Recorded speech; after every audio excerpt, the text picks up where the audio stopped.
Yeah, David Dread of Steel Pulse, and I'm saying hail to Lion Voice because it's time that the lion have its voice, have its own story. Says I'm stepping out here. Hear me now. Yeah, the lion's voice. Raw.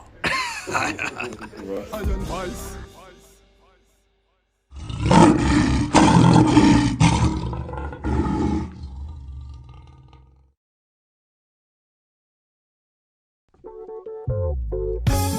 Well, front to us, a son was born and a child was given. I want to ask you a question. Have you got your book? Haile Selassie's Ethiopia Volume 1, The Rise of the Priest Warrior King. I've read the book in its entirety, and I must say it's very inspirational, very informative, and very historical, right? Them call him Christopher when he was born, rainfall from sky. Them call him Christopher when he was grown in airplanes he fly. They call him Christopher lion break the chain, weep not, don't cry. Them call him Christopher read your Revelation chapter 5 verse 5. Then born near the city of Harar, the inspiration from Bob Marley's guitar. People crowd him like some big superstar. It no matter if England. A lot of the Pan-African community has completely rejected the biblical account. And as you said, we don't say everyone is Israelite. The Kushite Empire was the first world superpower. As you say, you know, they find Kushite spears in Saudi Arabia. In archaeological digs, they find Kushite spears all over creation. The Kushite invented the bow and arrow, you know what I mean, certain things. So the Kushite was the first world power. But a lot of Pan-Africans we find, once you talk about the Bible, it's just they shut down and they don't want to hear about it. They touch on the African spirituality, the Akan, the Yoruba. So I'm glad you made those connections about Yoruba. It's the first I really hear about the Yoruba. I did read the Hebrewisms of West Africa, which was a work that talked about the Ashanti priests. And the first time I went to Ghana and I visited the Ashanti Palace, they did say that their tradition was that they migrated from Ethiopia. And they showed us, you know, a medallion that was granted to the Asante Hini by His Imperial Majesty, you know, designating him, the Asante Hini, as the Lion of Judah. These are things we don't really see in the West, the connectivity. The Kazi Institute, the Habesha Kazi Institute, big up Habesha family, Bingi Shan and the family, is in the Ewe territory, which is the Volta. Yes. And you know that the Ewe, you know, they control the Volta and they control Togo, and are, you know, so their Hebrew roots, or you know, the fact that they claim is not widely known, I don't think, outside of very small circles. Also, the Igbo also claim, you know, that migration, and as a matter of fact, most of the West African tribes have a tradition of migration from the east. Yes. You know what I mean? So I'm glad that you have that holistic, because usually when you hear reverend, we don't hear this perspective, and I'm glad you talked about the rebel. So the first question I really want to get into the eye is the topic of the lukewarm church. In Revelation, it talks about the lukewarm church. You've alluded to it. Christianity is one of the world's largest religion. Yes. Majority of black people, we probably would say, would classify themselves as Christian. Right now, as I speak to you outside, as poor air quality, Babylon is burning. You know, the west coast of the United States have been burning for some time. Now it is spread to the east coast, coming down from Canada. You know, you look at scenes of New York in an apocalyptic setting. You hear about wars, rumors of wars, earthquake in diverse places, the shortening of days, the quickening. You see, you know, the parents fighting against the children against the parents. We see a complete breakdown of moral standard in the popular culture, anarchy, atheism, every debauchery that you can think of becoming mainstream, but yet still, you know, the Christian church it's business as usual. What are your thoughts on the lukewarm church? And as a man that carry that reverend title, what is your message to the black people of the world right now? Those are two extremely important questions. I'll start with the first, in order of your interrogation. Like the lukewarm church is absolutely part of the problem. The lukewarm church is a continuation of the beast system. The Afro Asiatics who created the spiritual system that we call, as it were, Judaism, that we call Hebrewism, that we call now in the modern context Christianity, is really at its roots a continuation of the work of Jehuti. I'm taking a deep dive to answer your question. Who is Jehuti? Who is Thought? Thought is our ancient patriarch Enoch. Enoch, Hanok, Thought, Jehuti, Tehuti, one and the same ancestor. That's the one who walked with Jah, if you will, Unkulunkulu, if you will, Olodumare, if you will, Tatanzambi, if you will. I use all the African names in relation to the divine.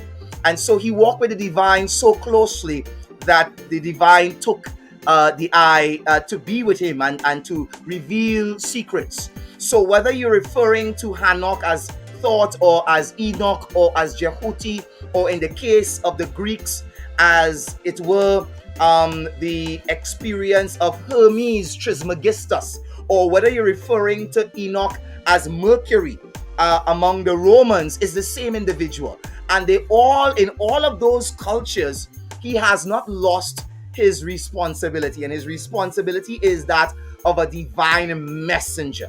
I want us to remember that and to have it very clear. But a messenger of what? Point of order. I just want to also mention that the book of Enoch is only fully captured by the Ethiopian Bible. So the only full account of the book of Enoch or the topics that you're talking about was preserved in ancient is by the Ethiopian Orthodox Talaido Church. Continue. Well, I give thanks for that, and just to add another sidebar, in the Dead Sea Scrolls discovered in 1947 in Qumran, in those desert caves there, they found a Hebraic version of it where our African ancestors hid it there as well, which corroborates the Ethiopic works, because for many years it was seen as by the West, by the white supremacists, as part of pseudepigrapha and people just writing in Enoch's name, but not quite something that was written by the ancestors. So it was rubbished in academic circles for a number of years. Again, white supremacy rearing its ugly head. But now that they have versions of it in the Hebrew and in Aramaic among the Dead Sea Scrolls, then that puts that notion to rest, that the book of Enoch is somehow a forgery where Ethiopia is trying to write itself into history by presenting books that are not historical. So we rubbish that, because we keep abreast of the archaeology, and we know that there are other receipts now to corroborate the Ethiopic version of the same. And so I just wanted to add that to it. So what is the message? The message of all of the patriarchs, including Shem, the Melech Zedek, is that of returning to Eden. And the problem with the church, as created by Constantine, is that Rome had a serious problem. Rome had a problem where no matter how much they tried to persecute I just kept multiplying. Which is to say, like Rastafari in the West. In Dominica, there was a law called the proverbial Dread Act.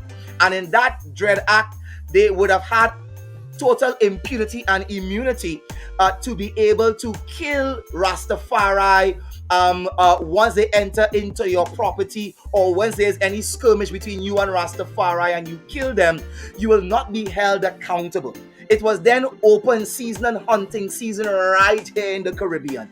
In Jamaica, where you have certain roots, there were several massacres in Jamaica. In Trinidad and Tobago, Randolph Burroughs had again a hunting season on Rastafari. Whenever they were found, whether they put their hands up or not, the kill order was, the blitz order was, the scorched earth order was, shoot on sight. bring no prisoners. And so if Rastafari could survive that modern day persecution and prosecution, I am reminding us that history and life is cyclical, it's not linear. We repeat the same things over and over. And so when the Hebrews in Rome were speaking against Roman ways, Roman sexuality, Roman, as it were, lust for meats, Roman, as it were, idolatry, Roman bestiality, Roman slavery. When the original African Edenic Nazarene Nazarite vow Hebrews were protesting in Rome, they really had a hard time. They were fed to lions, they were impaled by Emperor Nero, they were made into lamps to light the streets of Rome. We are talking about total maniacs. But the more they persecuted I, is the more I would rebound and come back even stronger. So Rome devised a new strategy. If I can't beat them, I will join them. And that was the worst thing to ever happen to Christianity, because when Constantine joined the fray and made Christianity Rome's official religion, subsuming all of the pagan religions that were currently in existence into Christianity, morphing Christianity with all of those idolatrous blood right, blood magic, eat the body, drink the blood doctrines, all of those insane doctrines that we find as commonplace today. The Passion of Christ, where Yeshua HaMashiach is killed as a human sacrifice to appease his father Yahuwah, because without the remission, without the shedding of blood, there's no remission of sins. All of that is romantic additions and interpolations of the doctrine. So the church has been lukewarm, contaminated, compromised for 1700 years. In modern times, however, we find a new element being added, which is the prosperity gospel ministry, where every side hustler, who could form a storefront church, a corner house church, is going to ask for your tithes and offerings to be brought to the storehouse to empower them and to disenfranchise the community. So all of our ghettos are filled with churches, but they are no better. So you have many things in ghettos that don't make them any the better for their presence. Rum shops, churches galore, and of course, a number of businesses that don't belong to us. And so we are making the point that the compromise and the lukewarmness was an experience that happened 1700 years ago and still continues to happen now. But when you add to poor theology, when you add to misrepresentation of scripture, a prosperity gospel, well, then you're going from bad to abysmal worse. And so I would say to people who find themselves in these kinds of camps and houses, to emancipate yourself from that type of mental slavery. That is not what Yeshua taught. That is not what the disciples of Yeshua, including his brother Jacobi, whom we call Jacob, whom we call in the English James. James didn't teach that. James was a vegan. James didn't cut his hair since he was a child. James was a dreadlock carrying African Rastafari. But you won't find that in your lukewarm, prosperity-based gospel churches. And I am telling you that they are married with Babylon. They belong to the whore of Babylon, and they are the daughters of Babylon. And the further that you can get away from them is the better. That from a person who knows the church inside and out. I am no longer a part of that church. I am now an Ubuntu practitioner. I am an Ubuntu priest. I am operating within the Enochian, within the Adamic, within the Shemitic, within the Cushitic, within the, as it were, ancient African cosmology of Ubuntu. I am, therefore you are.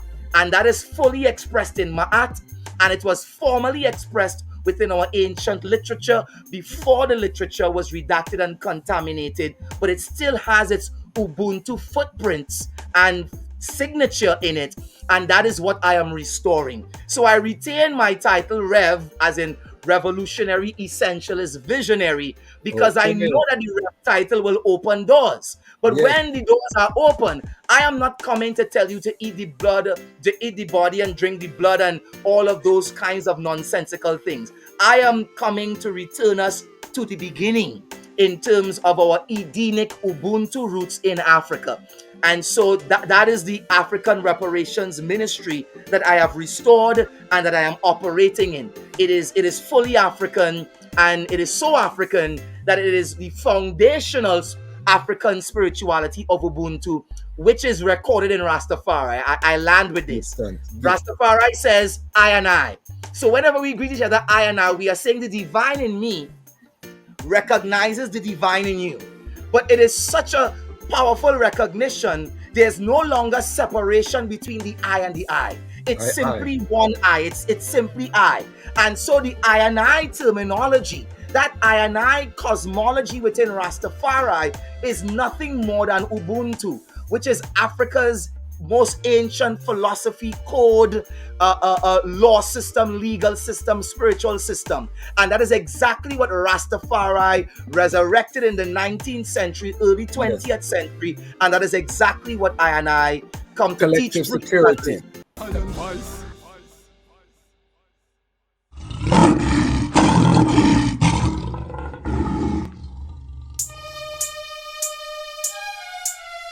Yeah. I'm a Gideon. Cataclysmic forces. Good over evil. Yeah, for the ghetto youth. Worldwide. Yeah. I see the youths nowadays, they growing up. Wanna know the truth, they wanna know what's up. They got no fear now, they'll call you bluff. They asking questions cause they had enough. Why? Some gone stray cause times is tough. Some walk with the machine ready to bust. I'ma give you when things get dangerous. Down in the ghetto things get dangerous. On the battlefield things get dangerous. Them carry RPG, M16. Got a problem to wipe out your whole team. For American dream, them get scandalous. Them put us into the ghetto, try abandon us. Cause we the remnant of the first sons of Kush. Warrior tribes, we not the ones that push. Just look into them history, see we rebellious. That's cause them systems so unjust. Take the shackles and chains, change them to handcuffs. Release your physical frame, them want your brain. Them a vampire looking for blood to drain. Hide this, as you come and break every chain. Bob Marley tell them, now we tell them again, yo. We tell them this ain't a game, but this a Armageddon, you got to mentally train. Yeah, I tell them this ain't a game, but this is heaven on earth, or go burn in the flames. Yeah, I tell them this ain't a game, I say you gotta play your hate, cause some things gotta change. I tell them this ain't a game, but this a time for African people to rise. I tell them